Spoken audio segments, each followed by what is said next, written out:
Halo semua, selamat datang di channel Swag pada alur cerita anime Hyoken no Majutsu. Timeline dimulai 3 tahun yang lalu atau tepat ketika perang, terlihat sesosok anak kecil yang sedang ikut andil dalam peperangan. Namun dikarenakan musuhnya terlalu kuat, membuat sebagian besar temannya satu persatu mulai meninggal. Merasa depresi dan syok akan hal itu, anak kecil ini langsung mengeluarkan partikel sihir di sekitarnya. Seketika membuat area di sekitar langsung membeku. Sihir itu bernama overheating, di mana pada umumnya anak kecil tidak bisa mengeluarkan sihir sebesar itu. Dan sejak saat itulah, anak kecil ini disebut sebagai penyihir pedang es terkuat. Itu adalah prolog dari anime penyihir pedang es terkuat, atau kalau dalam bahasa Jepang adalah Hyoken no Majutsu. Cerita dimulai 3 tahun setelah perang besar berakhir.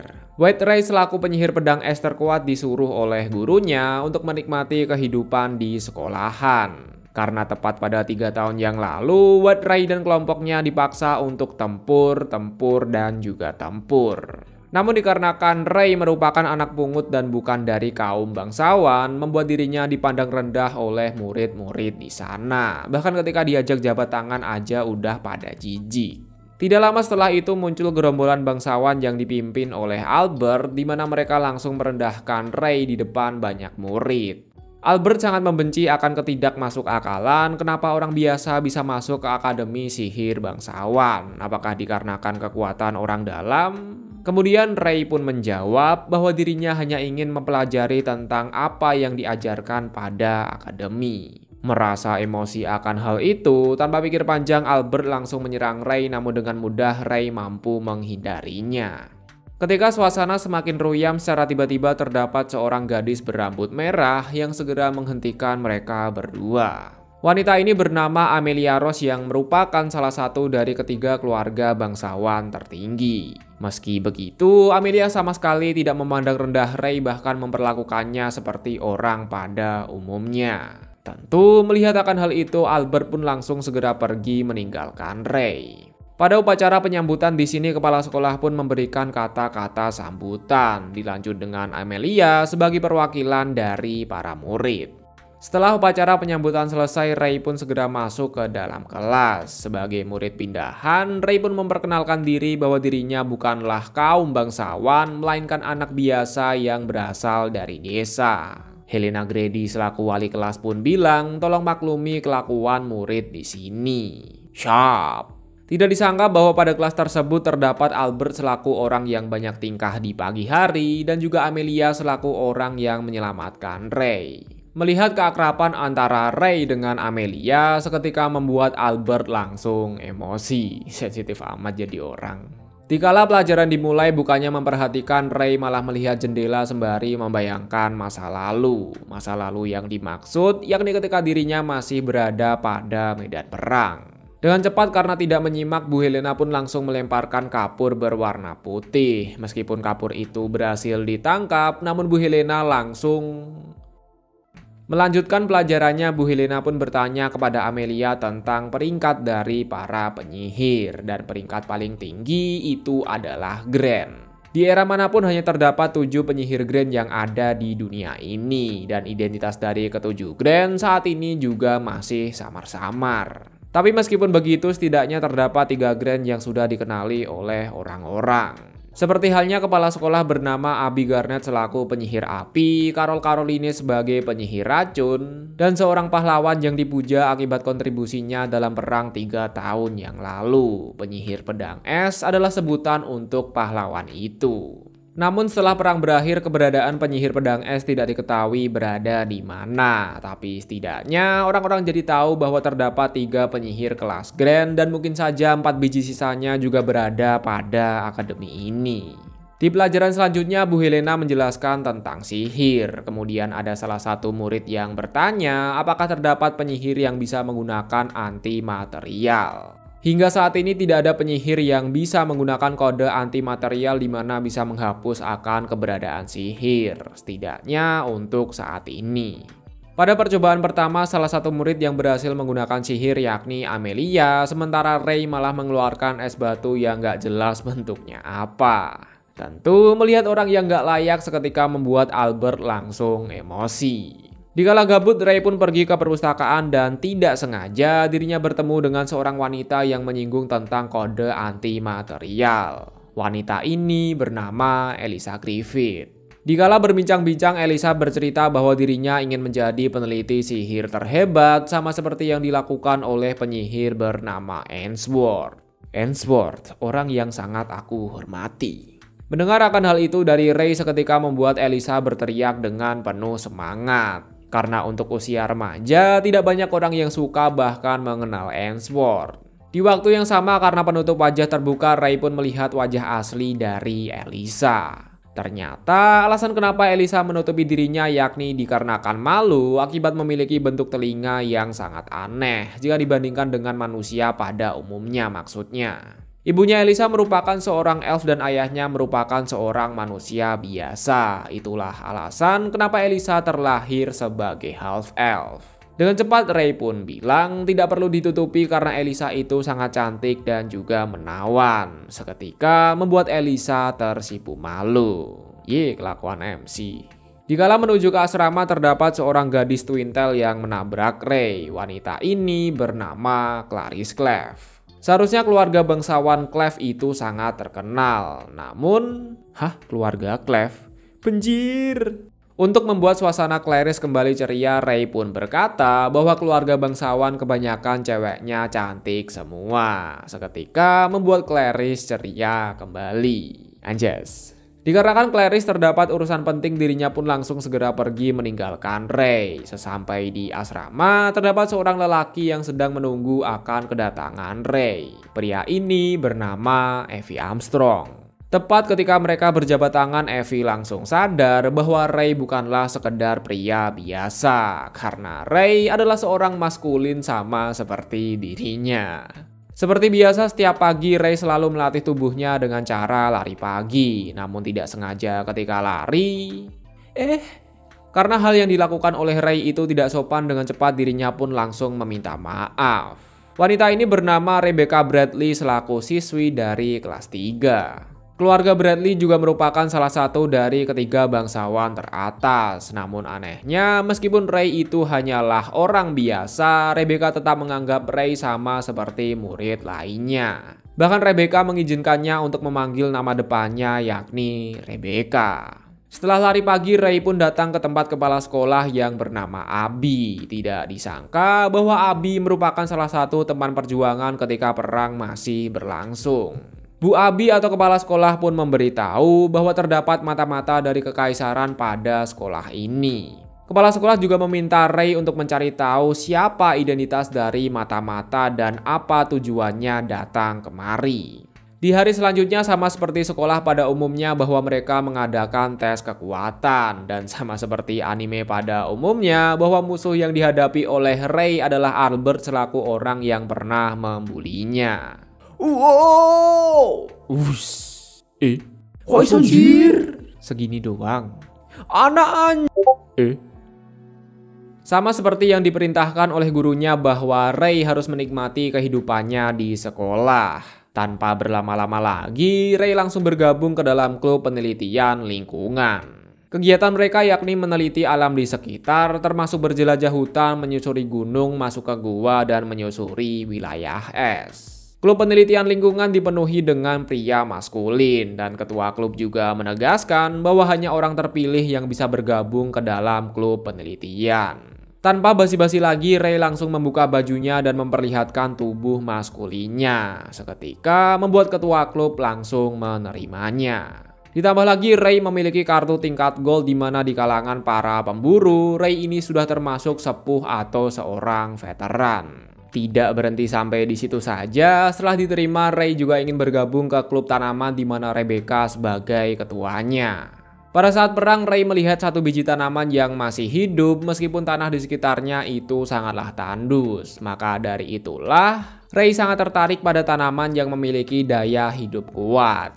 Mengingat Rebecca sudah kenal Ray, dirinya pun ingin segera menerimanya. Namun di waktu yang sama, terdapat salah satu murid bernama Dina yang langsung menentangnya. Palingan Ray bergabung ke dalam klub hanya untuk mendekati Rebecca saja. Nggak sepenuhnya salah sih.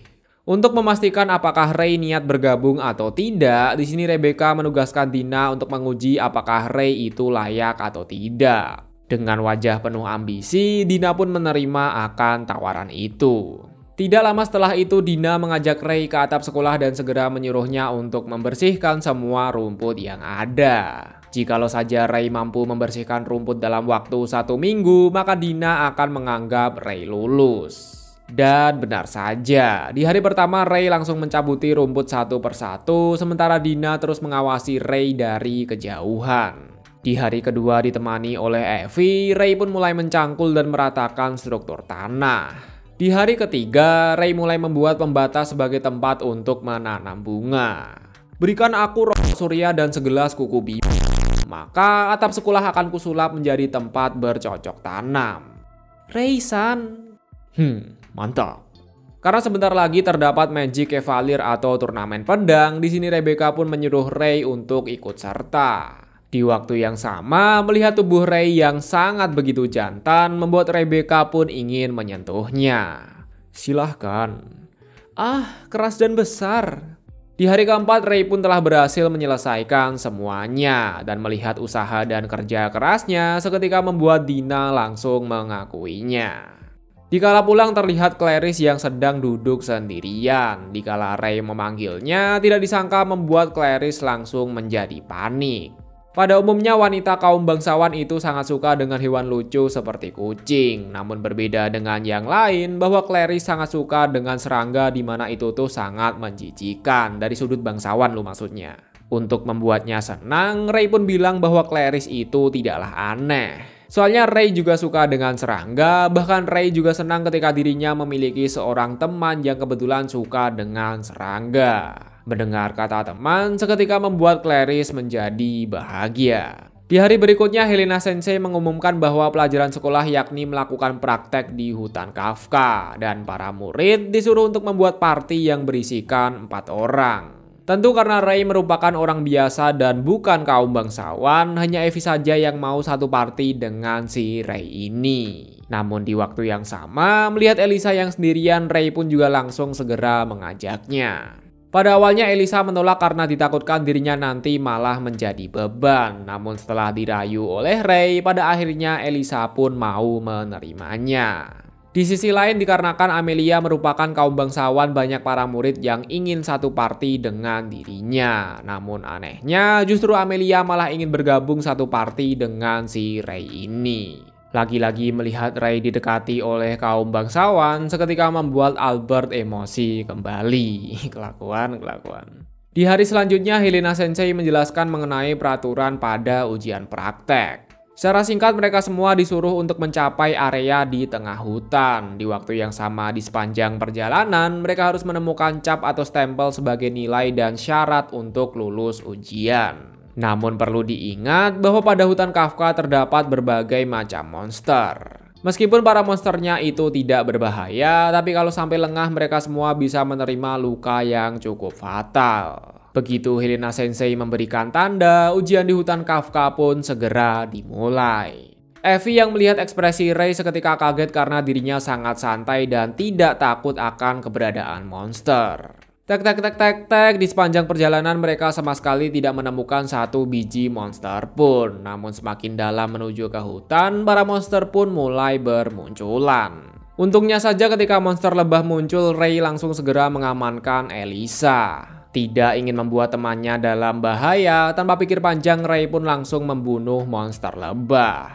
Semua orang langsung terkaget-kaget ketika melihat Ray yang mampu mengalahkan monster lebah dengan 1 kali serangan. Terlepas dari semua itu, setelah berjalan ke sana kemari, akhirnya mereka menemukan stempel yang dimaksud oleh Helena Sensei. Berbeda dengan partinya Ray yang berjalan dengan mulus, partinya milik Albert malah tersesat dan sama sekali belum mendapatkan stempel 1 biji pun. Ketika hari menjadi malam dan daripada gabut, mereka pun saling bertukar cerita satu sama lain. Mulai dari membahas tentang kehebatan Ray dalam berjelajah hutan, hingga alasan kenapa Amelia selaku kaum bangsawan teratas justru malah satu kelompok dengan orang biasa. Tidak disangka ketika ditanya seperti itu, Amelia pun berkata, "Aku bisa menjadi seperti ini karena usahaku sendiri." Menandakan bahwa untuk sampai di titik ini Amelia telah berjuang sendiri. Dikala yang lain sedang tertidur, Ray pun berjaga untuk mengawasi mereka. Ketika merenung, Ray teringat kembali dengan masa lalunya dan juga teman seperjuangannya.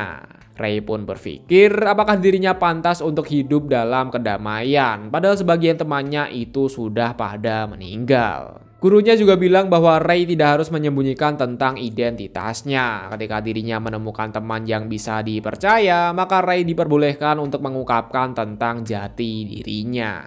Ketika hari menjadi pagi, mereka semua pun memutuskan untuk melanjutkan perjalanan. Dan secara tiba-tiba terdengar suara teriakan yang sangat amat kerasnya. Mengetahui bahwa terdapat hal yang tidak beres, Ray pun langsung segera menuju ke asal teriakan itu.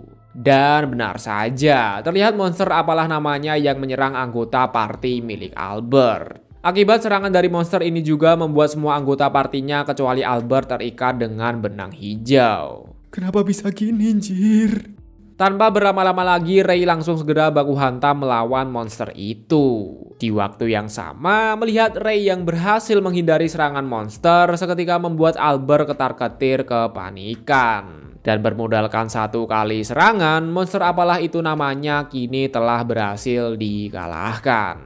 Ketika Ray menawarkan bantuan dengan cepat, Albert pun langsung menolaknya. Dan beberapa saat kemudian, Amelia, Evie, dan Elisa pun datang menghampiri Ray. Yang kemudian, Ray pun meminta Evie dan Elisa untuk membantu Albert dan kawan-kawan. Menyadari akan kekuatan dari Ray yang tidak wajar seketika membuat Amelia curiga bahwa Ray itu bukanlah sekedar murid biasa. Di waktu bersamaan, terdapat seseorang misterius yang melemparkan benda ke arah monster yang telah dikalahkan oleh Ray. Seketika membuat monster itu hidup kembali. Mungkin saja orang misterius ini merupakan mata-mata dari kekaisaran yang telah disinggung oleh kepala sekolah pada tempo lalu. Menyadari bahwa monster apalah itu namanya jauh berbeda dengan sebelumnya, memaksa Ray untuk mengeluarkan sedikit kekuatan sejatinya. Namun tepat ketika Ray akan mengeluarkan kekuatannya, terdapat kobaran api tepat di depan monster itu. Dilanjut dengan Evie yang langsung melemparkan batu. Dan Elisa,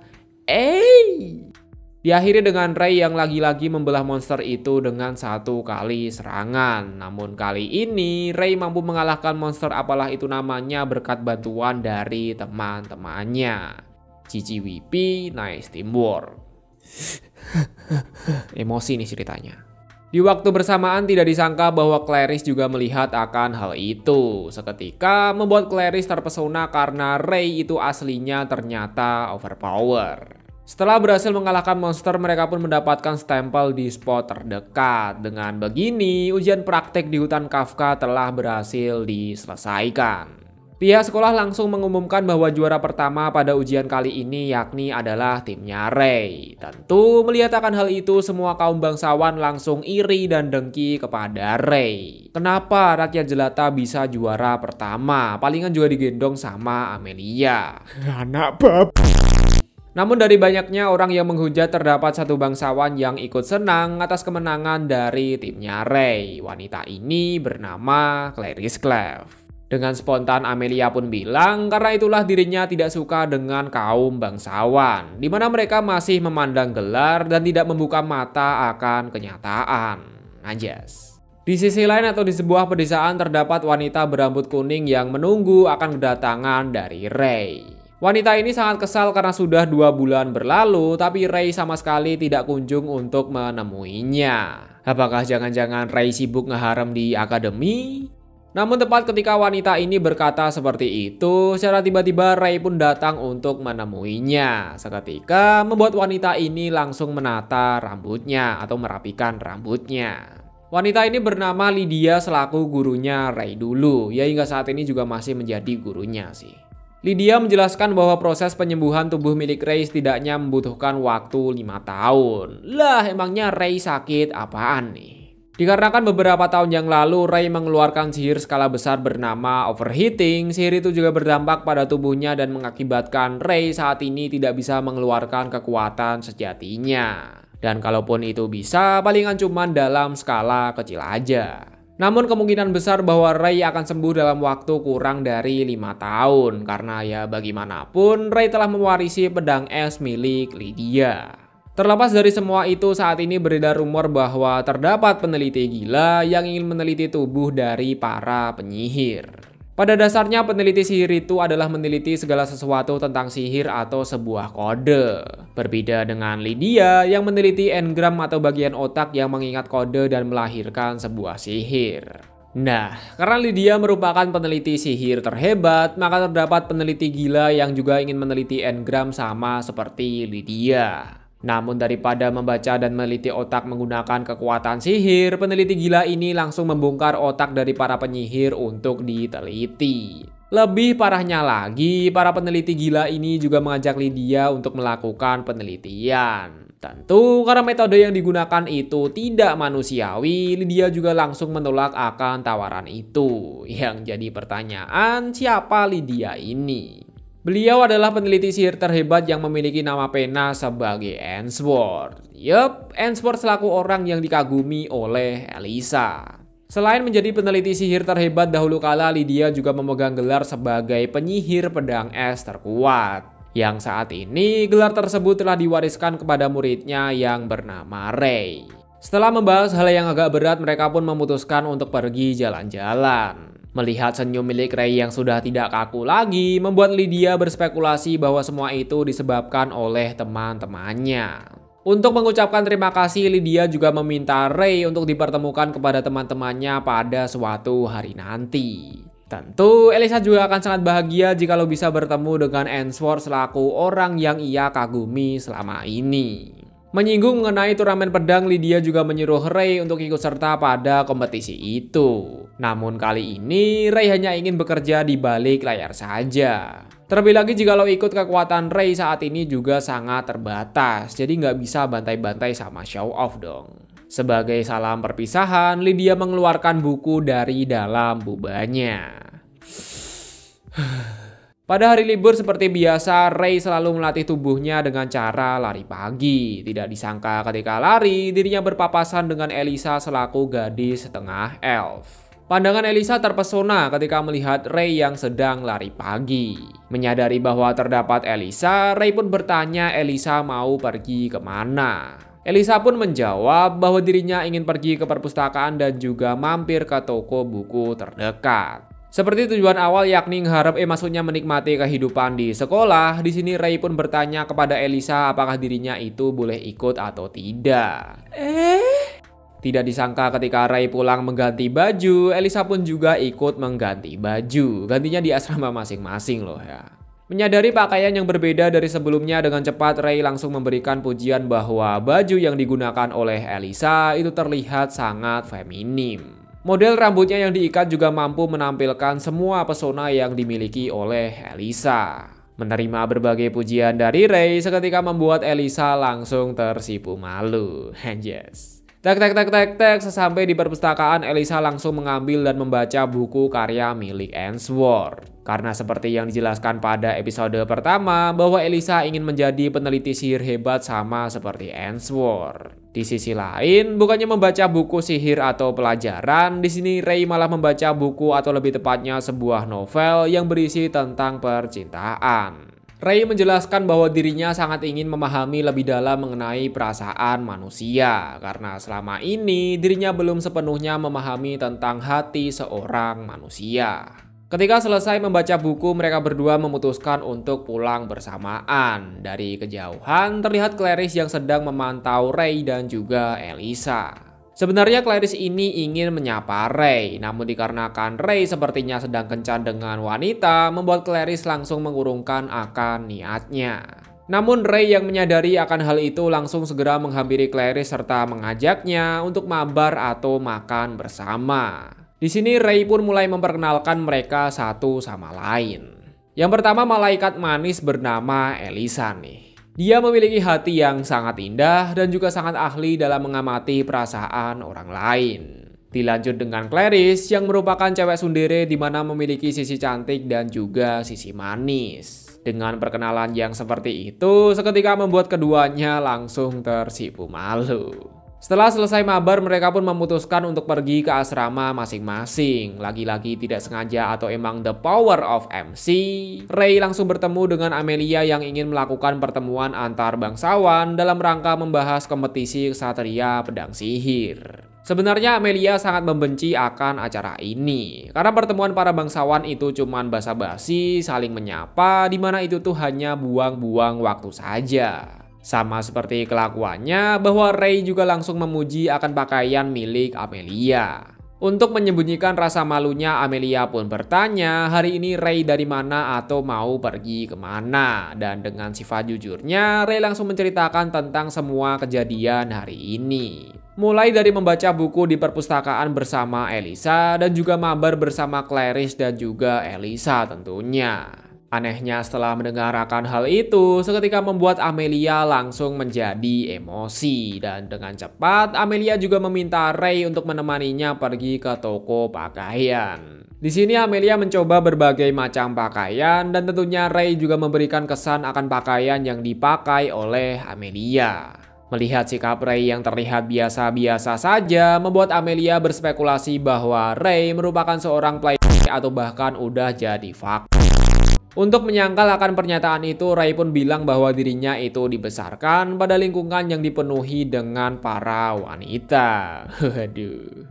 Mengingat sebentar lagi terdapat kompetisi pedang sihir, para murid kelas 1 pun mengadakan pertarungan kecil untuk menentukan siapa yang akan ikut serta pada kompetisi. Hingga detik ini, pada kelas milik Ray hanya Amelia saja yang memiliki win rate 100% atau menang secara terus-menerus. Tidak level dengan lawan yang lemah dan penasaran akan kekuatan dari Ray, di sini Amelia pun mengajukan permintaan kepada guru untuk baku hantam melawan Ray. Pada awalnya gurunya tidak memberikan izin, mengingat pada kompetisi Ray bertugas sebagai komite atau petugas saja. Namun demi menghormati akan keberaniannya, di sini Ray pun menerima akan ajakan duel dari Amelia. Para kaum bangsawan pun bilang, halah palingan juga Amelia yang menang. Mereka berdua pun langsung mempersiapkan diri untuk melakukan duel pedang. Begitu Pak Guru memberikan tanda, pertarungan antara Amelia dengan Ray pun kini telah dimulai. Dengan penuh ambisi, Amelia langsung mengeluarkan seluruh kemampuannya. Namun tidak disangka bahwa Ray mampu bertahan dari serangan itu. Jadi ini MC yang pura-pura lemah tapi overpower. Yoi. Meskipun kemampuannya sudah berbeda kelas, namun tidak menjadi penghalang bagi berjalannya pertandingan. Paling tidak, serangan dari Amelia ada yang kena tubuh milik Ray. Di sisi lain, dikala terus diserang oleh Amelia, Ray pun mulai teringat dengan masa lalunya, di mana dirinya yang sedang dilatih oleh almarhum gurunya. Begitu Amelia mengeluarkan seluruh kemampuannya, dengan refleks Ray pun langsung menangkis akan serangan itu. Dan kini justru Ray yang akan malah menyerang si Amelia. Tepat ketika serangan Ray akan mengenai Amelia, secara tiba-tiba dirinya pun mengalami sakit kepala. Hingga pada akhirnya karena pedangnya terjatuh ke tanah, maka kemenangan telah diraih oleh Amelia. Yup, seperti yang dijelaskan oleh Lydia pada episode 3 kemarin, bahwa tubuh Ray saat ini dalam masa penyembuhan. Dan dirinya juga tidak bisa mengeluarkan semua kekuatan sejatinya. Bagi yang lupa, bisa simak episode ketiga ya. Semakin yakin bahwa Ray itu bukanlah sekedar murid biasa, Amelia pun bertanya sebenarnya kamu ini siapa? Anak bab. Setelah pertandingan itu, beberapa kaum bangsawan pun mulai berpikir apakah jangan-jangan buat Ray itu aslinya overpower. Tidak terima akan pujian itu, tanpa pikir panjang Albert langsung menantang Ray untuk berduel. Oke. Mengingat di episode sebelumnya Ray sudah resmi menjadi anggota klub berkebun, di sini Dina pun memberikan kunci cadangan karena dirinya kebetulan ada acara. Terima kasih Dina Senpai. Karena sudah diberi kunci klub, dengan cepat Ray pun langsung segera masuk. Tidak disangka ketika membuka pintu, terdapat Rebecca yang sedang mengganti baju. Mohon maaf, permisi. Setelah kejadian itu, Ray pun lagi-lagi meminta maaf atas ketidaksengajaannya. Namun ya Rebecca sama sekali tidak mempermasalahkan akan hal itu. Agar suasana tidak menjadi canggung, Rebecca pun langsung memperlihatkan buku catatan klub berkebun dari generasi ke generasi. Pada buku itu terdapat informasi yang tidak dimiliki oleh buku lain. Salah satunya yakni adalah bunga yang berubah karena dipengaruhi oleh kekuatan sihir. Merasa penasaran akan hal itu, Ray pun ingin langsung melihat akan tanaman itu. Dan dengan senang hati, Rebecca pun langsung membawanya ke tempat ke tempat berkebun. Rebecca sangat bahagia karena akhirnya dirinya bisa bersikap dan melakukan hal seperti seorang kakak kelas pada umumnya. Meskipun pada klub teh juga terdapat junior lain, akan tetapi sebagian atau bahkan semua anggota selalu menjaga jarak dengan Rebecca. Kenapa? Karena Rebecca itu termasuk ke dalam 3 keluarga bangsawan terbesar, kelas tinggi lah gampangnya. Nah, karena Ray menganggap Rebecca layaknya seperti kakak kelas bukan seorang putri bangsawan, membuat Rebecca pun merasa sangat bahagia akan hal itu. Karena pada akhirnya dirinya diperlakukan layaknya seorang kakak kelas pada umumnya. Berbicara mengenai 3 keluarga bangsawan nih. Saat ini yang kerifilkan baru Rebecca selaku bangsawan dari keluarga Bradley dan Amelia selaku keluarga bangsawan dari keluarga Ross. Rebecca pun bilang mungkin saja keluarga bangsawan Olgern akan menjadi rival bagi Amelia pada kompetisi besok. Sesuai janji bahwa Albert akan baku hantam melawan Ray.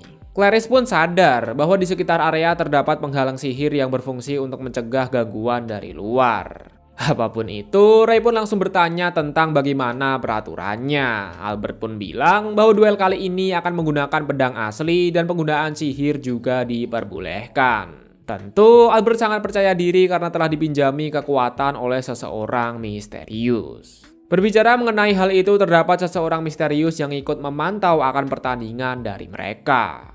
Wow! Karena serangan jarak dekat dari Albert sama sekali tidak ada yang mengenai Ray, dirinya pun memutuskan untuk menggunakan sihir api yang levelnya agak tinggi. Namun dengan sangat mudahnya Dibelah. segini doang. Ray pun sadar bahwa kemarahan dari Albert itu tidaklah wajar, atau mungkin saja bahwa Albert itu dipengaruhi oleh seseorang. Dikala depresi, Albert pun mulai teringat dengan masa lalunya. Dirinya terlahir sebagai putra sulung pada keluarga Allium, di mana pada saat itu keluarga Allium termasuk bangsawan tingkat rendah.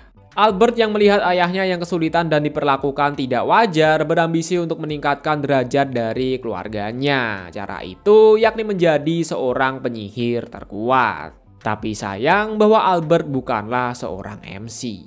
Di sisi lain temannya Ray langsung terkaget-kaget melihat akan pertarungan itu karena tidak sembarang orang yang bisa membelah sihir menggunakan 1 biji pedang. Tepat ketika Amelia menuntut Ray untuk memberitahu identitas yang sebenarnya, secara tiba-tiba terdapat sihir misterius yang langsung menumbangkan semua orang, kecuali si Ray ini. Terlihat seseorang misterius yang berjalan menuju ke arah Ray. Gak taunya orang misterius ini adalah Grady Sensei. Sebenarnya sudah sejak lama Ray pun sadar bahwa Grady Sensei itu agak sus. Dan setelah melihat semuanya, membuat Ray semakin yakin bahwa Grady Sensei itu adalah anggota Eugenic. Apaan lagi tuh? Secara singkat, Eugenic adalah organisasi yang tercipta untuk meneliti sihir. Meminjam kata-kata dari Lydia bahwa Eugenic adalah peneliti gila yang ingin meneliti otak dari para penyihir. Alasan kenapa di hutan Kafka kemarin terdapat monster yang tidak wajar, yakni ulah Grady Sensei untuk menculik para murid sekolah. Tujuannya apa? Ya buat kelinci percobaan dan diteliti otaknya. Seperti kata pepatah yakni ora gelut ora semail, di sini mereka pun memutuskan untuk baku hantam. Ray pun bilang bahwa Grady Sensei harus bersiap jikalau harus kehilangan 1 tangan atau 1 kakinya, menandakan bahwa Ray ini juga bisa emosi. Mengingat Ray sangat ahli dalam menggunakan pedang, Grady Sensei pun langsung menjaga jarak dan memilih menyerangnya menggunakan sihir saja. Tidak ingin membuat temannya dalam bahaya, Ray pun memutuskan untuk mengeluarkan sedikit kekuatan sejatinya. Chronosuroku Dirisu. Penyihir pedang es. Semua orang yakin dan percaya bahwa seharusnya penyihir pedang es itu telah tiada. Memang benar bahwa Lydia sudah tidak lagi memegang gelar itu. Tapi perlu diingat bahwa saat ini gelar penyihir pedang es terkuat telah diwariskan kepada murid kesayangannya yang bernama White Ray atau White Ray. Geograze. Bermodalkan 1 pedang es saja, Ray mampu menghilangkan semua sihir api dari Grady Sensei. Merasa sihir api sudah tidak lagi efektif, Grady Sensei pun memutuskan untuk mengeluarkan sihir kegelapan. Namun dengan cepat, Anti-Material Code Activate. Lah, Sejauh ini belum ada atau bahkan tidak ada orang yang bisa menggunakan kode anti material. Namun tidak disangka-sangka bahwa Ray mampu menggunakan itu. Dimana dengan kode anti material memungkinkan Ray untuk menghapus segala sihir di sekitarnya. Cering! Agak jantan nih suaranya. Menyadari bahwa Ray adalah salah satu dari 7 penyihir terkuat, tidak memberikan pilihan lain selain menunjukkan hasil penelitiannya. Begitu Grady Sensei menancapkan suatu benda ke kepalanya, seketika membuat dirinya mengcosplaykan tengkorak sama seperti Ain Sama atau malah cosplay jadi Ryuk ini. Melanjutkan pertempuran dengan Grady Sensei yang telah bercosplay menjadi Ryuk, memaksa Ray untuk mematikan Chronos Lock selaku segel yang telah menekan kekuatannya. Geograce! Begitu Ray mengucapkan Deceleration Lock, seketika membuat Geograce atau bola api berhenti tepat di hadapannya. kok iso? Dan daripada gabut, di sini Ray pun bermain kuis bersama Grady Sensei yang telah bercosplay menjadi Ryuk. Apa perbedaan antara sihir es dengan sihir api? Grady Sensei pun menjawab secara sederhana sihir api itu adalah operasi akselerasi, sedangkan sihir es itu adalah operasi perlambatan. Yap, benar sekali. Pada umumnya penyihir biasa hanya bisa melakukan operasi perlambatan saja, berbeda dengan Ray yang bisa melakukan operasi perlambatan serta melakukan penguncian. Dilengkapi dengan kode anti material memungkinkan Ray bisa menghilangkan segala jenis sihir ke bentuk prima atau ke material dasarnya. Biar mudah dipahami, jadi sihir es milik Ray ini mampu memperlambat hingga menghentikan serangan sihir. Salah satu contohnya yakni ketika Geograce yang berhenti tepat ketika Ray mengucapkan Deceleration Lock. Dan untuk menghilangkan sihir, Ray menggunakan kode anti material di mana segala jenis sihir akan menghilang ketika berada di hadapannya. Seperti kata pepatah yakni ora gelut ora smile. Setelah melakukan kuis tanya jawab, mereka pun segera melanjutkan pertempuran. Meski sudah bersusah payah bercosplay menjadi Ryuk, nyatanya serangan dari Grady Sensei tidak ada satu biji pun yang mengenai tubuh milik Ray. Bisa dibilang Ray ini tidak terkalahkan. Setidaknya ketika Evi sadar bahwa terdapat keanehan pada tubuh milik Ray. Semakin lama Ray menggunakan sihir sejati dari pedang es, maka tubuhnya juga akan menerima kerusakan yang cukup parah. Masih ingat dengan perkataan Lydia di episode sebelumnya? Kalau nggak ingat ya silahkan simak sendiri, panjang cuy ngejelasinnya. Melihat tubuh Ray yang perlahan-lahan mengeluarkan darah membuat Grady Sensei semakin yakin bahwa dirinya memiliki peluang untuk menang. Tidak ingin menyia-nyiakan kesempatan, Grady Sensei pun langsung menyerangnya dengan sekuat tenaga. Semburan kristal es! Seketika membuat Grady Sensei membeku dihiasi dengan bunga mawar merah. Tentunya melihat kekuatan Ray yang di luar nalar membuat teman-temannya terutama Albert langsung ketar-ketir menjadi panik. Begitu pertempuran selesai, Ray langsung mengaktifkan sihir Chronos Lock untuk menyegel kekuatannya kembali. Seketika membuatnya langsung terjatuh pingsan. Pada saat pingsan, Ray pun bermimpi tentang masa lalunya atau lebih tepatnya ketika dipungut oleh Lydia. Bukan karena gabut, alasan kenapa Lydia menemukan Ray yakni dirinya telah mendengar suara dedemit atau makhluk gaib yang telah menyuruhnya untuk menghampiri Ray. Begitu Lydia menemukan Ray, dirinya juga langsung membawanya menuju ke camp peristirahatan. Namun dikarenakan Ray itu berasal dari negara merdeka ditambah tempat tinggalnya merupakan desa terkutuk di mana melakukan ritual sesat, pihak camp pun langsung menolak untuk merawat Ray, ditambah lagi mereka saat ini sedang berperang. Bagaimana kalau anak itu tuh ternyata mata-mata coba? Dikala Lydia ingin menjenguk Ray, dirinya malah ditikung oleh temannya sendiri yang bernama Caroline. Namun melihat tingkah Lydia dan juga Carol yang saling bertengkar seketika membuat Ray langsung tersenyum. Tentu melihat senyuman dari Ray membuat Lydia dan Carol juga merasa bahagia. Beberapa minggu pun telah berlalu. Dikala gabut, Lydia selalu saja memikirkan tentang Ray di mana dia akan tinggal dan siapa yang akan merawatnya. Abi pun mengklarifikasi, jangan bilang elu pengen mengadopsinya. Ya kagak lah, kita ini kan prajurit perang. Iya juga sih. Namun segala hukum, logika, dan pemikiran mereka berdua tidak berlaku bagi Caroline. Pasalnya dia akan mengadopsi Rey dan berniat akan merawatnya hingga tumbuh dewasa. Kita ini sedang perang, cok. Ya mau gimana lah, lu berdua nggak usah ikut-ikutan. Benjir. Namun tidak disangka, meski sebelumnya Lydia bilang tidak akan mengadopsi dan seolah-olah tidak peduli, nyatanya dialah yang paling khawatir terhadap Rey ini. Di saat bersamaan ketika terjadi perdebatan hebat, Rey pun juga mendengar semuanya. Menyadari akan hal itu, Lydia pun bertanya kepada Rey itu maunya gimana. Rey pun bilang bahwa dirinya ingin selalu bersama Lydia. Tentu mendengarkan hal itu, Lydia langsung memberikan berkah sihir pedang es dan berjanji akan mengajarinya tentang bagaimana cara untuk baku hantam. Tanpa berlama-lama lagi, Lydia langsung bilang kepada Mayor bahwa kakak dan kakak iparnya memiliki anak perempuan yang seusia dengan Rey ini. Kakaknya tuh maksudnya kakak kandung dan kakak ipar ya. Ditambah dengan Carol dan Abi yang akan membantu, Lydia meminta Mayor untuk menyerahkan Rey kepada Lydia ini. Mayor pun bertanya, apakah Lydia sudah memiliki tekad yang kuat untuk menjaga Rey? Lydia pun menjawab bahwa dia akan menjadi muridku dan alat untuk bertempur pada medan perang. Gas aja kalau itu mah. Mulai sekarang, Rey harus memanggil Lydia sebagai Shisho atau seorang guru. 6 tahun kemudian setelah itu, Rey pun benar-benar telah menguasai sebagian besar ilmu pedang sihir. Bahkan ketika berperang, menggunakan kekuatan pedang es, Rey mampu meratakan pasukan utama musuh hanya dalam hitungan detik saja. Di sisi lain, dikala berpatroli, tidak sengaja Lydia dan Abi menemukan jasad seseorang. Orang tersebut mati akibat overheating atau mengeluarkan sihir secara berlebihan sama seperti yang dilakukan oleh Rey pada episode pertama. Bagi tubuhnya yang tidak kuat, maka orang itu akan hancur sehancur-hancurnya atau matilah gampangnya. Meskipun pada tim astral itu terdapat penyihir overpower, namun 2 anggota dari 7 penyihir terkuat bernama Nikandi dan Guru telah dikonfirmasikan meninggal dunia. Mayor pun bilang bahwa di pertempuran selanjutnya mungkin saja mereka tidak bisa lolos dengan mudah. Dalam artian mereka bisa meninggal kapan saja dan di mana saja. Wakil Mayor juga menekankan dikarenakan Rey masih muda maka dirinya berhak untuk mengundurkan diri. Soalnya masih banyak hal yang bisa Rey lakukan di masa depan nanti. Ngewibu misalnya.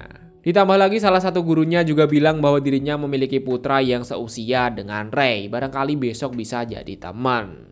Namun jawaban dari Rey tetap di luar nalar coy. Dirinya telah menganggap tim astral atau semua orang yang ada di sini sebagai keluarga. Dan apapun keadaannya, dirinya lebih memilih untuk berjuang bersama keluarganya. Havard juga menambahkan kalau terjadi sesuatu aku pasti akan menolongmu. Dan benar saja di pertempuran selanjutnya ketika keadaan sangat berbahaya, Havard pun benar-benar menepati akan janjinya. Di mana dirinya telah melindungi Rey dari serangan para musuh. Pesan terakhir dari Havard, apapun yang terjadi, Rey itu harus tetap hidup. Namun Rey yang tidak rela akan kepergian dari Havard langsung kena mental dan mengeluarkan partikel sihir dengan skala besar. Yup, itu adalah overheat. Di waktu bersamaan ketika mengeluarkan sihir overheat, Rey pun kini telah tersadar dari pingsannya. Terlihat dengan jelas Lydia dan pembantunya atau Mei dan Abi yang sedang menunggu di ruang UKS. Yang lain gimana? Aman-aman. Setelah mengonfirmasi bahwa Rey itu baik-baik saja, dengan wajah biasa-biasa saja Lydia pun langsung pergi meninggalkannya. Namun tepat ketika dirinya keluar dari gerbang, seketika Lydia langsung menangis dengan sangat amat kerasnya. Gimana tuh? Masih di ruang UKS nih. Sebenarnya Abi selaku kepala sekolah juga tidak setuju jikalau Rey itu masuk ke dalam akademi. Kenapa? Selain tubuhnya yang belum pulih, rakyat jelata sangat dipandang rendah bahkan didiskriminasi pada akademi ini. Atau dengan kata lain, Abi tidak ingin membuat Rey jauh lebih tersiksa lagi. Setidaknya itu adalah keinginan tulus dari si Abi. Namun dikarenakan pada tempo lalu Lydia memohon dengan tulus dan serius kepada Abi, tidak memberikan pilihan lain selain menerima Rey pada akademi ini. Padahal sebelum-sebelumnya Lydia belum pernah memohon dengan cara seperti itu. Shisho. Tepat ketika Abi pergi, teman-temannya Rey pun datang untuk menjenguknya. Tanpa basi-basi lagi, Rey pun bilang bahwa identitas aslinya itu adalah salah satu dari 7 penyihir terkuat yang memegang gelar sebagai penyihir pedang es. Alasan kenapa tubuhnya berdarah ketika menggunakan kekuatan es yakni disebabkan oleh overheat pada beberapa tahun yang lalu. Seharusnya tubuh seseorang itu akan rusak atau hancur ketika memasuki fase overheat. Namun berkat sihir yang bernama Chronos Lock mampu menekan kekuatan Rey hingga ke titik yang paling aman. Hal itu juga menjadi penyebab kenapa Rey itu tidak bisa menggunakan sihir dengan baik dan benar, ya karena kekuatannya itu di lock atau disegel. Meskipun prajurit itu bertugas untuk memusnahkan musuh, tapi tidak mengubah fakta bahwa Rey telah membunuh ribuan orang. Pada awalnya semua temannya langsung syok akibat mendengar akan hal itu. Namun dengan cepat Amelia pun bilang bahwa dirinya tidak peduli dengan masa lalu yang dimiliki oleh Rey. Karena yang Amelia kenal, Rey itu orangnya baik, kuat, tampan, dan juga seorang pak boy. Sambutan hangat itu dilanjutkan oleh Evie, Elisa, dan juga Clarice bahwa mereka tetap akan menjadi sahabat dekatnya Rey. Nah, ini bagian yang seru nih. Dikala hari menjadi malam, Albert pun datang menghampiri Rey. Mendengar suara langkah kaki, Rey pun juga langsung menyambut akan kedatangan dari Albert. Tidak disangka-sangka hingga masuk ke level di luar nalar, Albert yang sangat kekeh dan memiliki harga diri tinggi secara tiba-tiba meminta maaf kepada Rey. Untuk menghargai akan niat tulus dari Albert, tanpa pikir panjang Rey pun juga langsung memaafkannya. Dan sejak saat itulah Albert mulai menanamkan rasa hormat kepada Rey, bahkan mereka berdua sepertinya juga akan menjadi teman dekat. Pada episode sebelumnya kita telah dikejutkan dengan kedatangan penyihir racun terkuat bernama Carol Caroline yang kini ditugaskan sebagai wali kelas untuk menggantikan Grady Sensei. Carol Caroline pun bilang bahwa sebentar lagi akan terdapat kompetisi kesatria pedang sihir.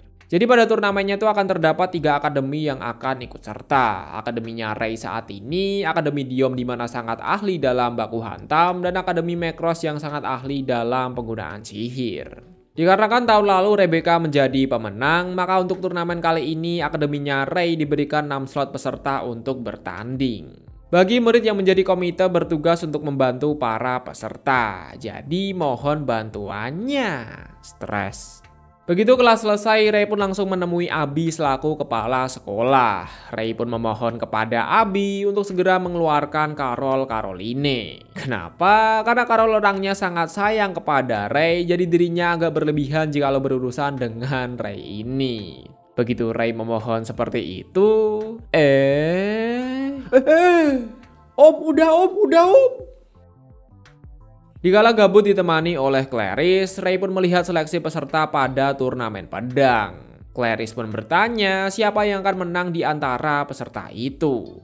Bahkan hanya butuh waktu 3 detik saja, Rey langsung menjawab bahwa wanita berambut birulah yang akan menjadi pemenang. Dan benar saja, tepat ketika Rey berkata seperti itu, wanita berambut biru pun langsung segera memenangkan pertandingan. Pertandingan selanjutnya adalah Amelia melawan murid siapalah ini namanya. Tentu orang awam pun langsung tahu bahwa pemenang pertandingan itu adalah Amelia. Dan memang benar hanya butuh waktu 6 detik bagi Amelia untuk mengalahkan lawannya. Tapi Rey merasakan sebuah kejanggalan nih. Meskipun memang benar, akan tetapi perasaan Amelia terlihat biasa-biasa saja. Jadi acuh tak acuh lah.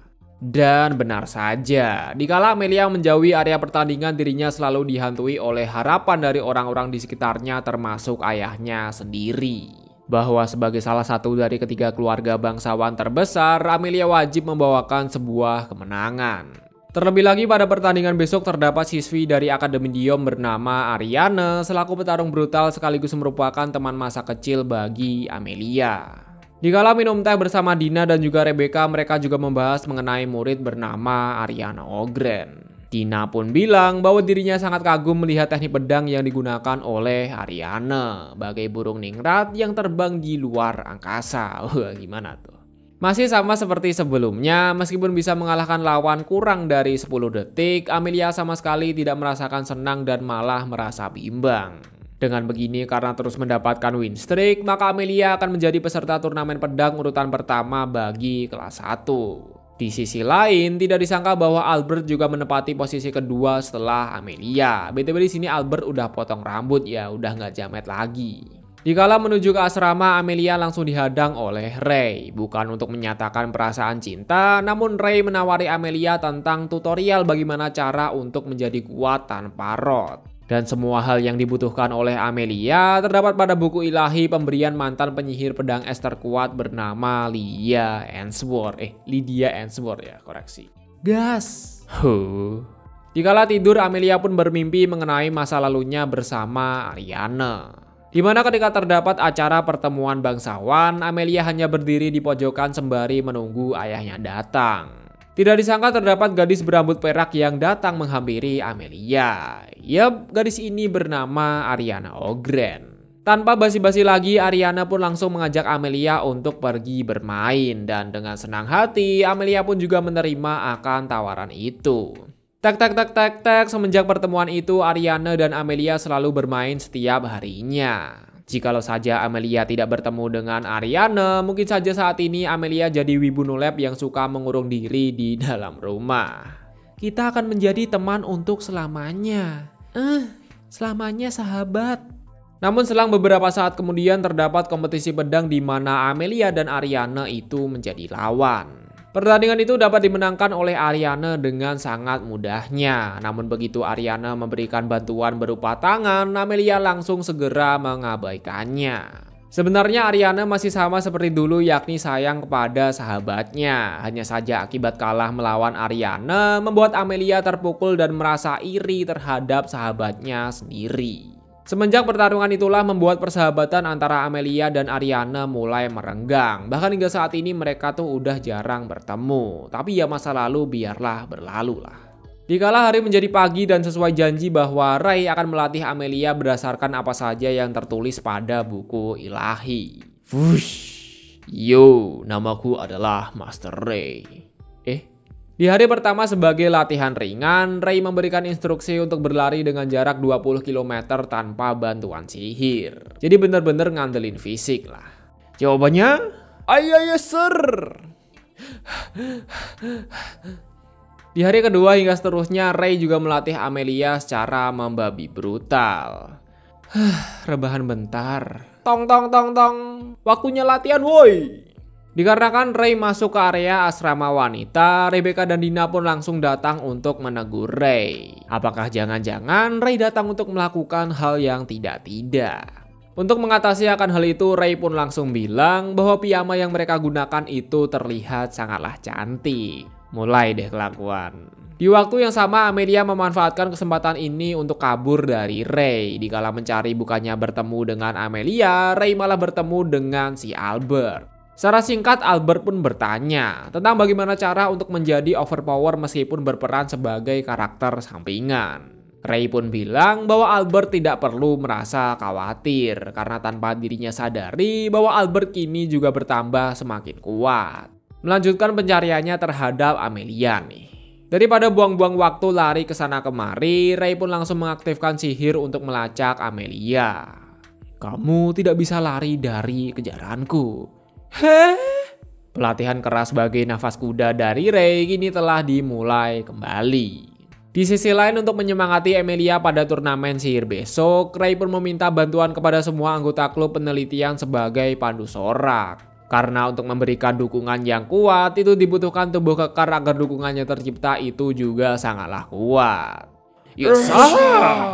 Di waktu yang sama sesuai dengan permintaan di tempo lalu, ketua klub pun langsung memberikan sebuah tas misterius kepada Ray ini. Tas apakah itu? Simak aja terus pokoknya ya.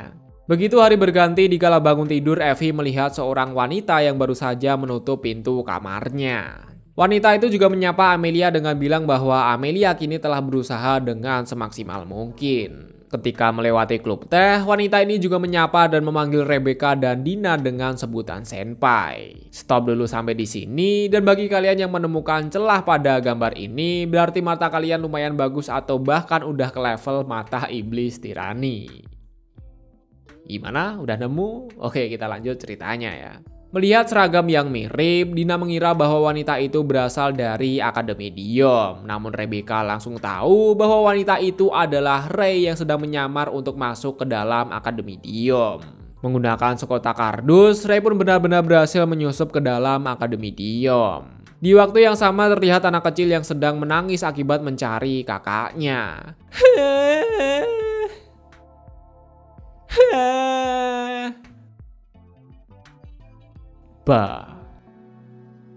Sesampai di Akademi Diom, Ray bertemu dengan seorang anak kecil yang sedang menangis mencari kakaknya. Ingin menjadi calon suami yang bertanggung jawab, Ray pun langsung menemani anak kecil ini untuk mencari kakaknya. Anak kecil ini bernama Tiana Olgren, di mana merupakan adiknya Ariana Olgren selaku teman masa kecilnya Amelia. Apakah semua ini adalah kebetulan? Dikala perjalanan mencari kakaknya, para siswi Akademi Diom terpesona melihat akan kecantikan dari Ray.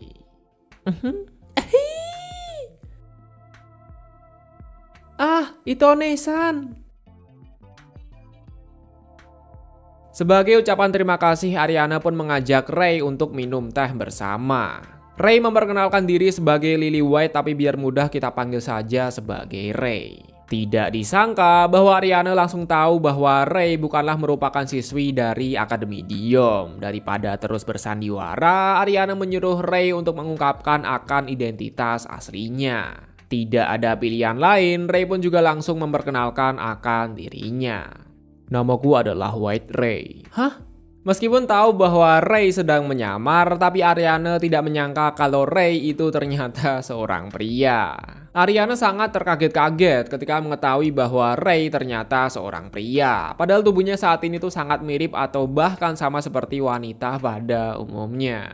Dengan cepat Ray pun bilang bahwa semua itu ada triknya, dan untuk mengubah suaranya, Ray menggunakan inside code ditambah dengan sedikit kekuatan sihir, ya semacam voice changer lah. Tujuan Ray datang kemari yakni untuk melakukan simulasi pertarungan dengan Ariana. Tujuannya apa? Yakni Ray pengen tahu seberapa kuat si Ariana ini. Dan sebagai ucapan terima kasih karena telah menyelamatkan adiknya, dengan senang hati Ariana pun mau melayaninya. Melayani bertarung maksudnya, bukan maksud lain. Tanpa basi-basi lagi, mereka pun langsung bersiap untuk melakukan simulasi pertarungan. Di sisi lain, adiknya Ariana juga melihat serta menyemangati kakaknya. Sebelum pertandingan dimulai, Ariana mengizinkan Ray untuk memanggilnya dengan nama aslinya yakni Ariana. Dan sebagai balasannya, Ray juga menyuruh Ariana untuk memanggil nama aslinya yakni Ray, ya biar akrab lah. Begitu mereka memanggil nama masing-masing, pertarungan simulasi pun kini telah dimulai.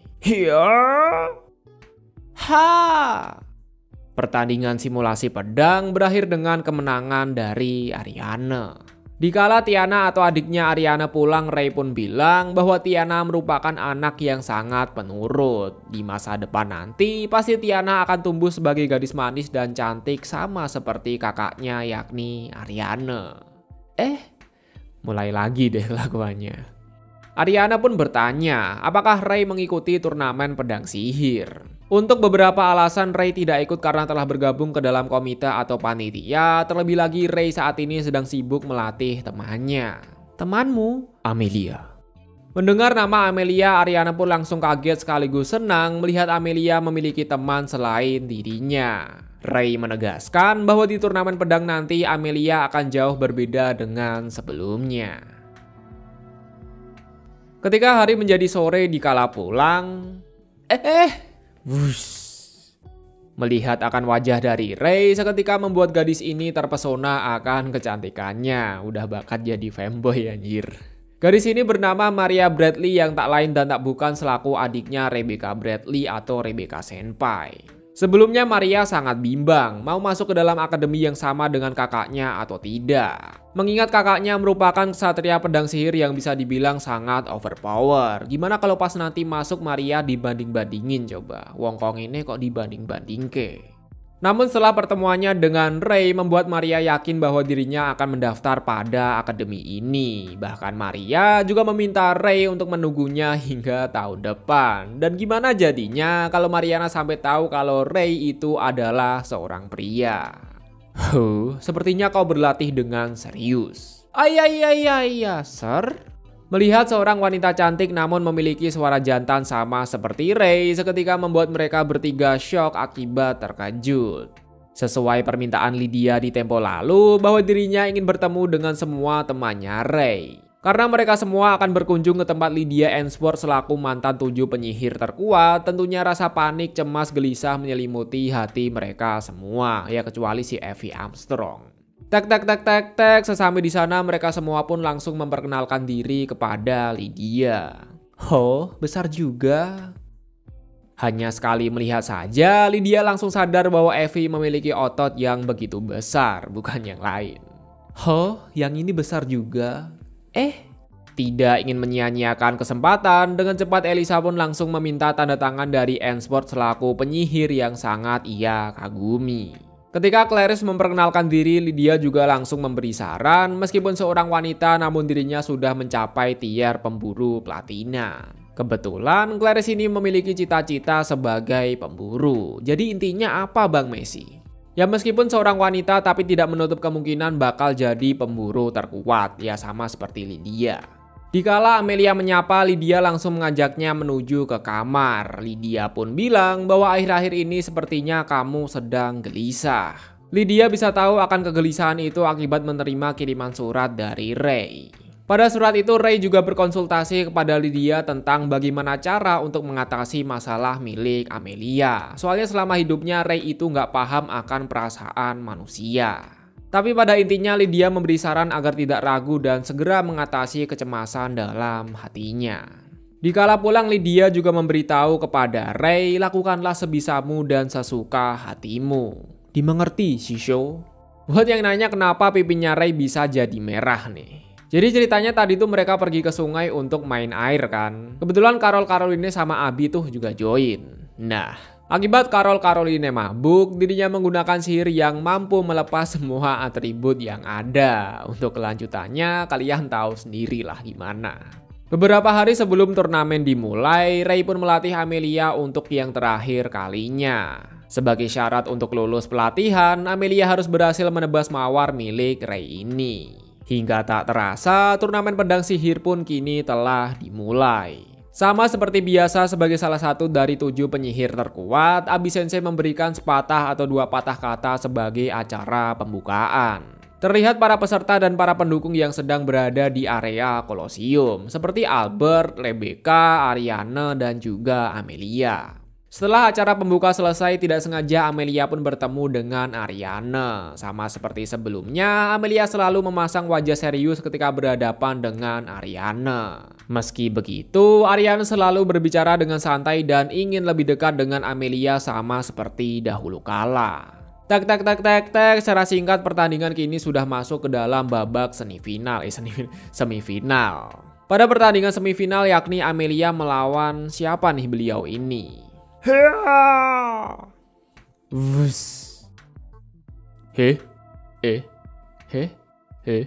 Pertandingan selanjutnya yakni antara Albert melawan Ariane. Meski sudah berlatih dengan keras bagi nafas kuda, tapi NPC tetaplah NPC. Namun setidaknya berkat pertemuannya dengan Ray membuat Albert kini tidak mudah menyerah. Bahkan berkat nakama power membuat Albert mampu menjatuhkan pedang milik Ariane. Tapi ya NPC tetaplah NPC. Bermodalkan 1 kali serangan saja, Ariane mampu melemparkan Albert keluar dari area pertandingan. Di sisi lain, dikala berpatroli terdapat suatu entitas misterius. Ketika entitas misterius itu akan menyerang Ray, secara tiba-tiba terdengar suara teriakan jantan dari kejauhan. Di waktu yang sama, Ray juga melihat lendir berwarna ungu yang berada tepat di bawah samping kakinya. Beberapa saat kemudian muncul seseorang bertubuh besar dari kejauhan nih. Ternyata teriakan jantan itu berasal dari ketua klub yang baru saja mengalahkan suatu entitas misterius atau makhluk yang tidak dikenal. Tidak lama setelah itu, ketua klub juga langsung mengantarkan Ray ke dalam sebuah ruangan. Pada ruangan itu terdapat Lydia Ainsworth, Abi, dan juga Caroline. Dan daripada bertanya kenapa 7 penyihir terkuat ada di sini, Ray lebih penasaran tentang siapa orang yang berada di sekitar ruangan. Mereka adalah orang yang berasal dari suku Hell nih. Suku Hell menjabat sebagai agen intelijen atau mata-mata di bawah kepemimpinan dari kekaisaran. Bahkan Mai Cantik milik Lydia juga merupakan salah satu dari mata-mata itu. Tapi di sini aku nggak tahu ya, Carla atau si pelayan ini tuh berasal dari suku Hell atau bukan. Tapi yang jelas dia itu adalah intelijen atau mata-mata. Carla juga berterima kasih kepada Ray karena selama ini telah menjaga adiknya. Ternyata tidak disangka bahwa ketua klub ini adalah adiknya Carla. Dan kemungkinan besar bahwa ketua klub juga menyadari akan kekuatan sejati milik Ray ini. Dikala Lydia dan Caroline bertengkar, Abi pun menjelaskan bahwa para Grim Reaper ini telah menyusup pada area turnamen pedang. Tujuan mereka yakni untuk menculik anak bangsawan kelas atas yang kemudian mereka akan segera membunuhnya. Masih kurang jelas tujuannya karena apa, atau bisa saja para Grim Reaper ini tuh sedang gabut. Soalnya nama Grim Reaper sendiri adalah malaikat kematian, jadi ya kemungkinan besar mereka ini sedang gabut sih. Di sisi lain atau di kompetisi pedang sihir, tidak disangka untuk siswa kelas 3 Rebecca telah win streak secara terus-menerus. Untuk kelas 2 terdapat seseorang bernama Lucas Forster yang juga memenangkan pertandingan secara terus-menerus. Bahkan setiap pertandingan, Lucas hanya membutuhkan waktu 2 detik saja untuk mengalahkan lawannya. Ketika Lucas meninggalkan area pertandingan, entah sengaja atau emang kebetulan di sini Lucas menatap Ray secara terus-menerus. Bahkan pandangan milik Lucas hanya tertuju ke arah milik Ray saja. Apakah jangan-jangan dikala kemeriahan itu sedang berlangsung, Clarice dan juga Elisa pun datang ke tempat Ray. Mereka berdua memberitahu bahwa Amelia saat ini sedang mengurung diri di dalam kamar. Pada awalnya Amelia bilang bahwa dirinya kecapean dan ingin beristirahat. Namun dikarenakan suara yang dikeluarkan terdengar sangat menderita, Clarice dan Elisa pun langsung menyimpulkan bahwa Amelia sedang tidak dalam baik-baik saja. Ketika hari menjadi malam, Amelia sama sekali belum keluar dari kamarnya. Elisa dan Clarice yang khawatir akan hal itu langsung meminta Ray untuk menemui Amelia secepat mungkin. Siapa tahu dengan sifat Pak Boy-nya dapat membuat Amelia ini jadi ceria kembali. Dan benar saja, tanpa basa-basi lagi Ray langsung berdiri di depan pintu kamar milik Amelia. Ray langsung bilang bahwa dirinya belum sepenuhnya paham mengenai perasaan manusia. Ray sangat takut jikalau dirinya ikut campur justru malah akan menyakiti hati milik Amelia. Maka dari itulah Ray ingin memahami perasaan manusia atau lebih tepatnya memahami hati milik Amelia. Begitu mendengar ocehan dari Ray, tidak disangka Amelia langsung membukakan pintu dan mempersilahkan Ray untuk masuk ke dalam kamarnya. Waduh. Nah, di sini Amelia langsung mengeluarkan keluh kesahnya nih. Sama seperti yang aku jelaskan pada episode sebelumnya, bahwa Amelia hidup untuk memenuhi harapan dari orang-orang di sekitarnya.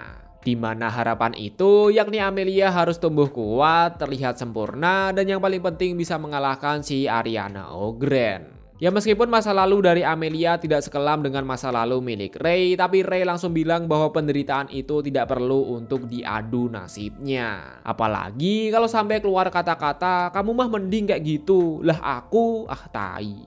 Setelah dilatih oleh Ray di tempo lalu, sebenarnya Amelia memiliki harapan untuk memenangkan kompetisi. Namun begitu melihat kekuatan di luar nalar dari Ariana, seketika membuat Amelia langsung menjadi depresi. Ketika Amelia berkata lebih baik bahwa dirinya mati, Ray pun langsung bilang bahwa dirinya akan tetap bersama Amelia apapun yang terjadi. Untuk memvalidasi akan hal itu, Amelia pun bertanya apakah dirinya yang lemah ini boleh terus berada di samping Ray untuk selamanya. Jangankan selamanya, sampai surga pun aku juga mau. Mendengar akan kata-kata dari Ray, seketika membuat Amelia langsung terjatuh menangis. Dikala Amelia sudah tertidur, di sini Ray pun ingin segera kembali ke asramanya. Namun begitu dirinya ingin pergi, tangan Amelia terus menggenggam tangan milik Ray seolah-olah tidak ingin membiarkan Ray untuk pergi dari sini. Tidak memberikan pilihan lain, Ray pun memutuskan untuk tetap menetap di sini. Wah, gimana tuh? Di sisi lain sebelum menuju ke babak final, Ariana selalu berlatih keras di ruangan khusus miliknya. Bahkan karena saking ganas atau kebrutalannya, mampu membuat samsak tinju hancur akibat menerima pukulan dari Ariana. Hingga tak terasa, pertandingan final pun akan segera dimulai. Seperti biasa sebagai anggota komite atau panitia, Ray selalu mengecek keadaan di sekitar area pertandingan. Elisa pun bertanya bagaimana keadaan Amelia saat ini. Elisa tuh takut jikalau Amelia itu kekurangan tidur. Ray pun menjawab bahwa Elisa tidak perlu khawatir akan hal itu. Karena tadi malam Ray telah menemani Amelia dari malam hingga sampai pagi. Lalu di mana si Clarice nih? Dikarenakan Clarice juga merupakan anggota komite, dirinya sangat sibuk dalam mengurusi perlengkapan para peserta. Seperti biasa sebelum pertandingan dimulai, Ray membawakan bunga mawar kepada para peserta. Namun sebelum pertandingan dimulai, di sini Amelia ingin memeluk Ray agar supaya mendapatkan kekuatan yang overpower, katanya sih. Beberapa menit sebelum pertandingan dimulai, ketua klub pun melihat sebuah tanda cahaya dari seseorang. Menyadari bahwa terdapat hal yang tidak beres, sembari mengeluarkan ekspresi ala wibu psikopat, ketua klub pun langsung segera menemui Ray. Dikala bertemu, ketua klub pun langsung bilang bahwa setidaknya sudah terdapat 9 siswa bangsawan yang telah diculik. Dan salah satu dari bangsawan itu yakni terdapat Clarice Clef selaku sahabat dekatnya Elisa. Mengetahui bahwa salah satu anggota haremnya telah diculik, Ray pun ingin segera pergi ke bawah area Kolosium. Karena di area bawah, Ray merasakan aura membunuh yang sangat amat tajam. Oke, di sini sudut pandang dibagi menjadi dua bagian di waktu yang sama ya. Yakni pertandingan antara Amelia melawan Ariana dan juga Ray melawan para Grim Reaper. Tapi biar mudah nyeritainnya, di sini akan dibagi menjadi dua bagian saja. Dimulai dari sudut pandang milik Ray ini. Tanpa basi-basi lagi, setelah menerima kabar dari ketua klub, Ray pun langsung segera menuju ke area bawah tanah. Dan benar saja bahwa terlihat Clarice beserta 8 biji bangsawan yang berada di sana. Begitu Ray mendekati si Clarice, secara tiba-tiba area di sekitarnya pun langsung menjadi gelap, menandakan bahwa area ini telah terisolasi dari area luar, atau dengan kata lain, Ray saat ini sedang terjebak pada dimensi lain. Daripada pura-pura lemah terus ya kan, di sini Ray langsung membuka Chronos Lock miliknya, seketika membuat aura es keluar dari dalam tubuhnya. Tentunya ketika Ray menggunakan kekuatan sejatinya, dirinya mampu meratakan Grim Reaper dengan sangat mudahnya. Tidak memberikan pilihan lain, Grim Reaper pun langsung menjebak Ray ke dalam sebuah ilusi. Namun semua sihir tidak akan berlaku ketika Ray menggunakan kode anti material. Bahkan akibat Ray menggunakan sihir itu, membuat pertandingan antara Ariana dan Amelia juga terkena dampaknya. Tek, secara singkat Ray pun mampu membekukan para Grim Reaper dengan sangat easy peasy. Beberapa saat kemudian setelah itu, ketua klub juga langsung datang untuk mengurus sisanya. Sementara Ray akan pergi ke kompetisi untuk menyemangati Amelia selaku salah satu anggota dari haremnya. Mengingat para anaknya menuju ke babak final, di sini kepala keluarga dari 3 bangsawan juga hadir untuk menonton pertandingan itu. Daripada buang-buang waktu ya kan. Ariana langsung mengeluarkan sihir demonisasi untuk menyerang Amelia. Sama seperti pertandingannya melawan Albert, bahwa Amelia juga kewalahan ketika menerima serangan brutal dari Ariana. Namun Amelia yang sekarang sangat berbeda dengan Amelia yang dulu. Berkat dilatih oleh Ray, Amelia mampu mengimbangi kekuatan milik Ariana. Bahkan bisa dibilang berkat sihir peledaknya mampu membuat Ariana sangat kewalahan. Akan tetapi secara tiba-tiba semua sihir milik Amelia, bahkan semua sihir yang ada, secara mendadak langsung menghilang entah gara-gara apa. Yup, semua ini adalah efek dari kode antimaterial milik Ray ketika berhadapan dengan para Grim Reaper. Seperti kata pepatah yakni ora gelut ora semile, dan begitu kekuatan sihir bisa digunakan kembali, Ariana pun langsung segera mengeluarkan kekuatan yang sebenar-benarnya. Bahkan bermodalkan 1 kali serangan saja membuat Amelia terpental hingga ke pojok area pertandingan. Tepat ketika Amelia merasa depresi, secara tiba-tiba terdapat Ray yang langsung menyemangati Amelia. Seketika membuat kekuatan Amelia yang sebenar-benarnya juga mendadak bangkit. Setelah berhasil membangkitkan kekuatan sejati, membuat Ariana hampir tidak bisa menyentuh Amelia. Butterfly Effect adalah sebuah sihir yang mampu mendistorsi ruang dimensi, atau secara sederhana mampu membuat orang yang menyentuh kupu-kupu akan terteleport ke kupu-kupu lainnya. Dalam artian, mau sekeras apapun Ariana menyerang, maka secara otomatis dirinya akan terteleport ke tempat lain. Meski begitu, sihir ini membutuhkan energi mana yang sangat banyak. Parahnya, jika penggunaannya terlalu berlebihan akan memicu ledakan sihir yang bernama overheating. Terjadi pertempuran sengit hingga pada akhirnya pertandingan dimenangkan oleh Amelia. Berkat pertandingan itu juga membuat ikatan tali persahabatan antara Ariana dan Amelia kini menjadi erat. Pertandingan selanjutnya yakni antara kuda hitam bernama Lucas Foster melawan waifu gue yang bernama Rebecca. Meski tahun lalu Rebecca menjadi pemenang kompetisi pedang sihir, tapi mengejutkannya Lucas Foster dapat mengalahkan Rebecca hanya dalam hitungan detik. Wayalah. Dan dengan kemenangan dari Lucas Foster, kompetisi pedang sihir kini telah resmi berakhir. Ternyata Lucas Foster bukanlah NPC biasa, melainkan ksatria pedang yang mewarisi pedang legendaris bernama Nirtanding. Tujuan Lucas datang kemari yakni ingin show off kekuatan serta mengajak Rey baku hantam di pertandingan selanjutnya. Mengingat saat ini Rey sedang dalam masa pemulihan akibat mengalami overheat. Di sisi lain, setelah berhasil menangkap para kroco, kini giliran Carol Caroline untuk menginterogasi mereka menggunakan sihir ilusi. Carol Caroline merupakan salah satu penyihir terkuat dan sangat ahli dalam sihir manipulasi. Sayang, pada saat menggunakan sihir interogasi, para kroco langsung meledak demi mencegah bocornya informasi.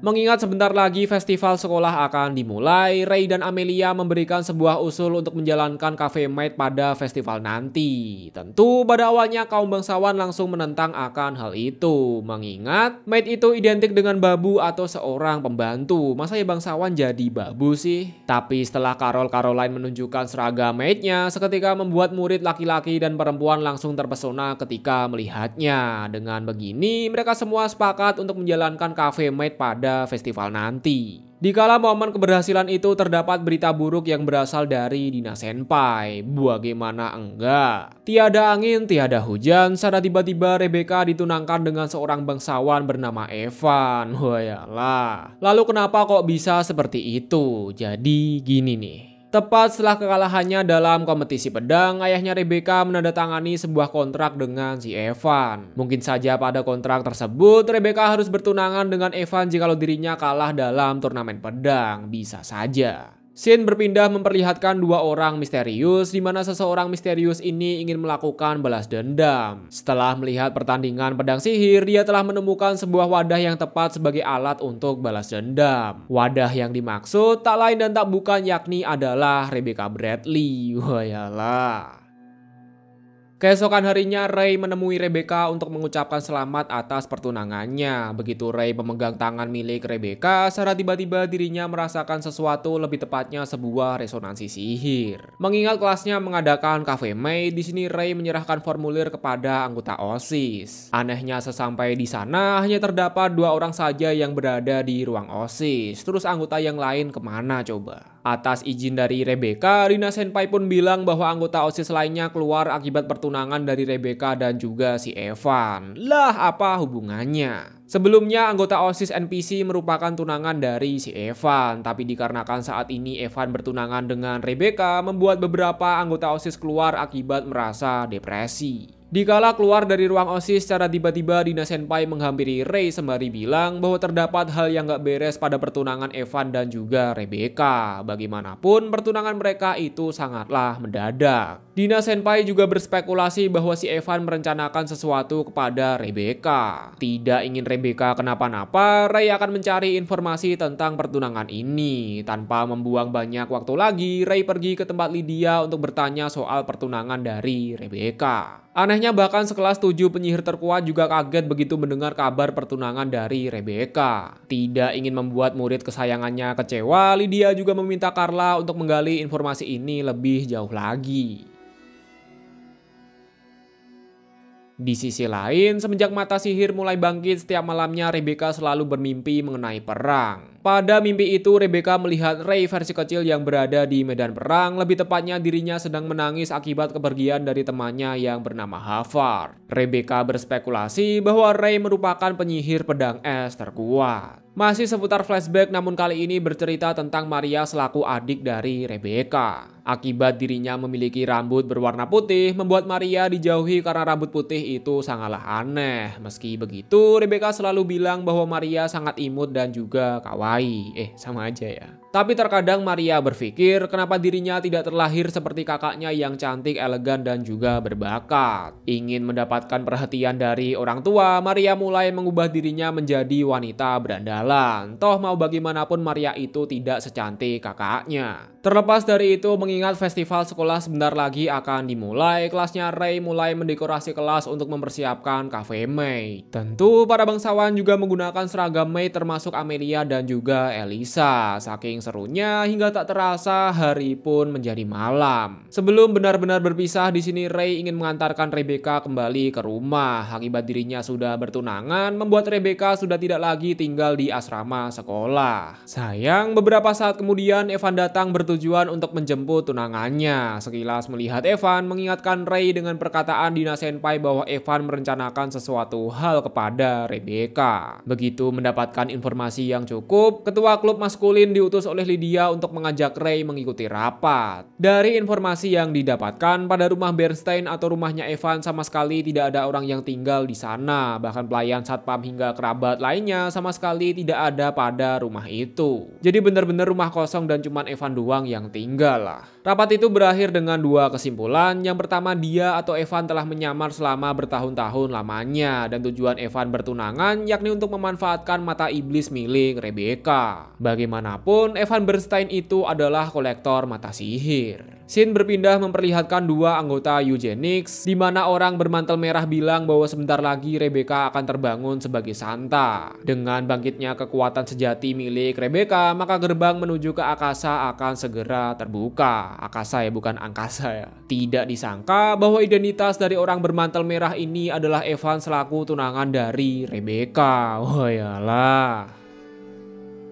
Setiap malam Rebecca selalu menangis teringat kejadian dengan si Evan. Bagaimana enggak? Hampir setiap bertemu, Evan selalu saja menatap dan ingin mengambil mata milik Rebecca. Parahnya, jikalau berani melawan maka Evan akan berbuat sesuatu kepada Maria selaku adiknya. Nah, mendengar tangisan dari kakaknya setiap malam, mata saran dari Dina Senpai, Maria datang menemui Ray untuk berkeluh kesah. Mengetahui bahwa Maria sangat khawatir dengan kakaknya, Ray berjanji akan melindungi Rebecca dengan sekuat tenaga. Di waktu yang sama, tidak disangka bahwa Rebecca juga melihat mereka berdua. Bukannya merasa senang akibat memiliki adik yang perhatian, justru Rebecca cemburu kenapa Ray dan Maria malah berpelukan. Apakah jangan-jangan?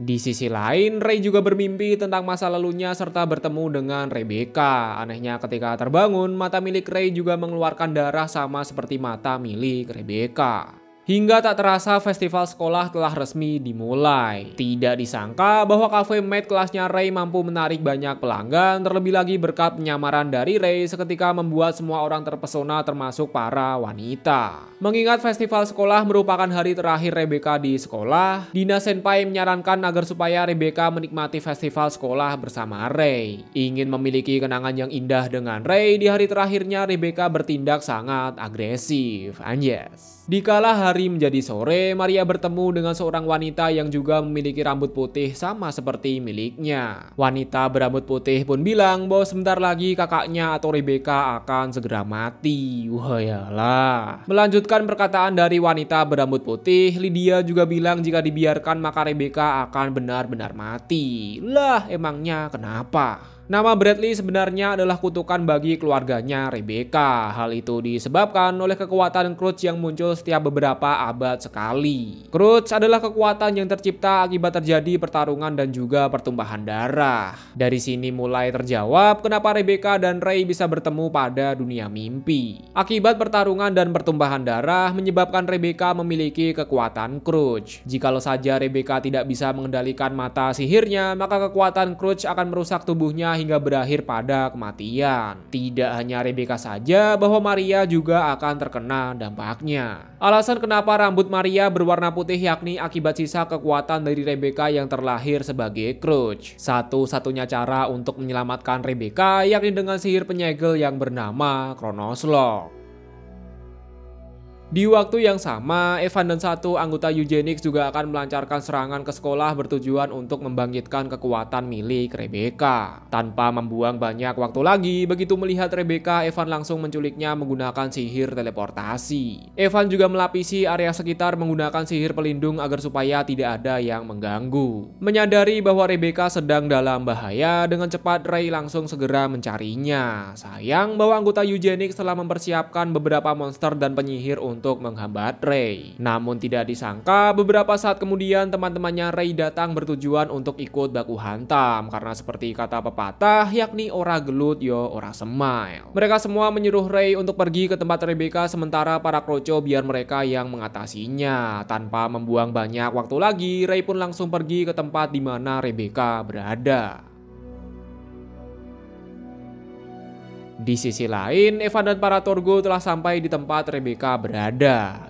Tunggu, ini kenapa Evannya ada dua? Ternyata Evan yang bertunangan dengan Rebecca adalah Lise selaku salah satu dari 7 penyihir terkuat. Lise juga merupakan orang yang telah menjalin kontrak dengan ayahnya Rebecca. Tujuannya apa? Ya apalagi kalau bukan untuk menyelamatkan Rebecca. Anehnya meski saling kenal, Evan yang asli justru malah menyerang Lise dan bilang bahwa dirinya ingin membangkitkan kekuatan Crutch pada tubuh milik Rebecca. Sayang bahwa Lise terlalu overpower membuat Evan terjebak ke dalam ruang dimensi yang telah diciptakan. Tak lama setelah itu, Ray selaku penyihir pedang es terkuat juga join ke dalam war. Tanpa membuang banyak waktu lagi, Lise langsung menjelaskan bahwa semua hal yang ia lakukan yakni untuk memicu overheat. Bagaimanapun, untuk menjalankan sihir Chronos Lock, seseorang harus mengalami overheat terlebih dahulu. Sebenarnya sihir Chronos Lock saja tidak cukup untuk menyegel kekuatan milik Rebecca. Namun mengingat Ray dan Rebecca itu saling berresonansi satu sama lain, bisa dibilang bahwa hanya Ray saja yang bisa menyelamatkan Rebecca.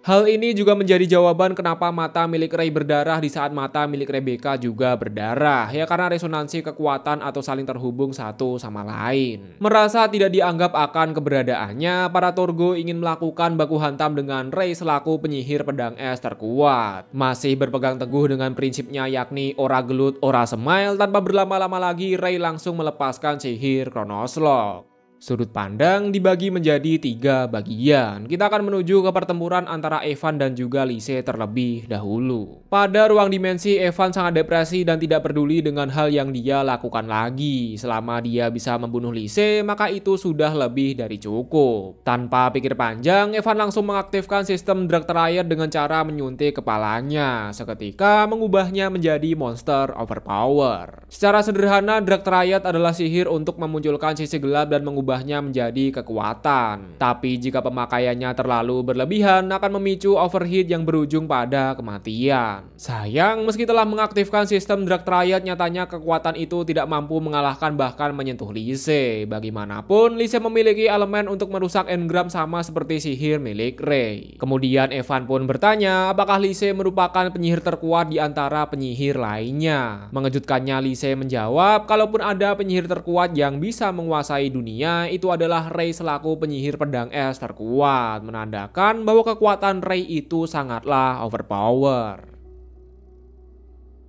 Sudut pandang berpindah ke teman kelas milik Ray. Berkat kekuatan Nakama Power atau The Power of Friendship, mereka semua dapat membabat habis para monster yang ada. Meski telah dibasmi, nyatanya para monster terus bermunculan membuat mereka semua hampir kehabisan tenaga. Untungnya saja, tak lama setelah itu beberapa anggota 7 penyihir terkuat juga ikut join ke dalam war. Seperti halnya si mate yang bernama Carla, kepala sekolah bernama Abi, Caroline selaku guru sableng, diakhiri dengan gurunya Ray yang bernama Lydia. Menuju ke pembahasan terakhir yakni pertempuran antara Ray melawan para Torgo. Sama seperti kata pepatah yakni ora gelut ora semail, para Torgo langsung baku hantam dengan si Ray. Meski telah melepaskan segel Chronos Lock, nyatanya Ray sangat kewalahan ketika baku hantam dengan para Torgo. Agar bisa mempermalukan penyihir pedang es terkuat, para Torgo juga langsung mengeluarkan kekuatan sejatinya. Lebih parah dari sebelumnya bahwa kali ini Ray benar-benar sangat terpojok bahkan sudah sangat sekarat. Dikala para para Turgo ingin mengakhiri pertandingan, Ray langsung mengaktifkan sihir yang bernama Pandora. Begitu aura es berwarna biru berubah menjadi merah, Ray langsung membekukan para Turgo menggunakan kekuatan Pandora. Berbeda dengan aura es biru di mana sangat mudah dihancurkan, aura es berwarna merah sangat sulit bahkan hampir tidak bisa dihancurkan. Itulah kenapa Lee Sin menyebut Ray sebagai penyihir terkuat yang memiliki kekuatan untuk menguasai dunia. Wayalah. Di sisi lain, di kala yang lain baku hantam, Maria dan Rebecca malah asik adu nasib membandingkan kesengsaraan satu sama lain. Maria benci Rebecca karena dirinya cantik, anggun, dan berbakat, sedangkan Rebecca benci Maria karena bisa hidup secara bebas tanpa harus berpura-pura. Begitu Maria bilang bahwa lebih baik dirinya mati saja, seketika membuat Rebecca menangis mendengar akan hal itu. Meski dirinya benci dengan adiknya, tapi Rebecca tidak ingin kehilangan Maria selaku adik tercinta. Maria melakukan perannya dengan baik, karena untuk memicu atau mengeluarkan kekuatan Crutch, Rebecca harus berada pada titik terendah atau harus di roasting terlebih dahulu lah gampangnya. Meski tubuh udah loyo, capek, pegel-pegel, dan pengen rebahan, tapi demi waifu tercinta, Ray tetap pergi ke tempat di mana Rebecca berada. Agar tidak kenapa-napa, Ray juga menyuruh Maria untuk segera pergi dari sini. Sama seperti biasa sebelum melakukan ritual, Ray merayu Rebecca dengan cara mengeluarkan 1000 kata-kata gombalan. Mengira bahwa Ray akan menciumnya, ternyata cuma ditempelin ke dahi untuk mengaktifkan sihir bernama Chronos Lock. Begitu sihir diaktifkan, kekuatan Crutch milik Rebecca kini telah tersegel kembali.